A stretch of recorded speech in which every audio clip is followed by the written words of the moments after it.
Martine, tu es productrice d'un futur projet de documentaire. Oui, alors un documentaire un peu particulier, parce que c'est un documentaire qui est né d'abord d'une communauté de fans des années 80 qui a été lancée sur Facebook.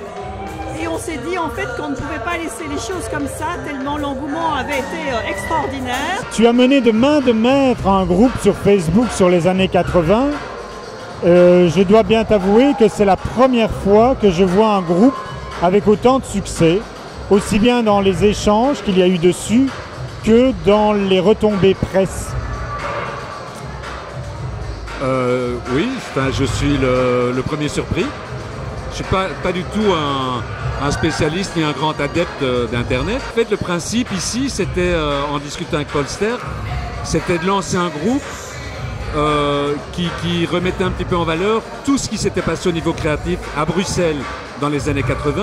Le Myrano, par exemple, était un véritable vivier de talent parce qu'on nous offrait la possibilité de faire toutes les expériences qu'on voulait. On a cherché dans les archives de la RTBF et de la Sonima et on a trouvé une mine d'or. On commence en 1979 par le film de Jean-Pierre Beckman sur le disco qui est la base des 10 années qui vont arriver. C'est toujours une joie de parler de ce qui nous a passionnés. Et donc, pour moi, oui, effectivement, ce sont des années extrêmement importantes, quoi. Et tout se termine en fait en 1991 avec la première guerre du Golfe, où là, il n'y a plus l'argent et où il y a la première vraie crise financière qui va restreindre les choses. En plus de ça, des témoignages de ceux qui ont fait les années 80 et qui sont encore bien présents dans le monde créatif d'aujourd'hui. Il ne faut pas oublier que les années 80, ce sont aussi les années Thatcher, ce sont aussi les années Reagan, c'est aussi les années qui ont démoli énormément de choses sur la planète. On a fait beaucoup d'émissions télé sur les années 80, mais de manière généraliste.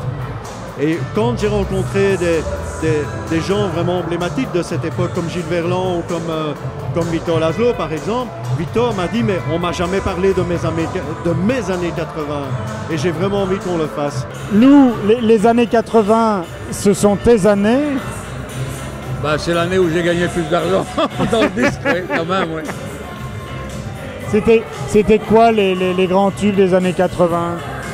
Bah, ça plane pour moi, sentimentalement, les trucs avec Lio, Victor Laszlo, David Links, Hollywood Bananas, les petits trucs de Singapour.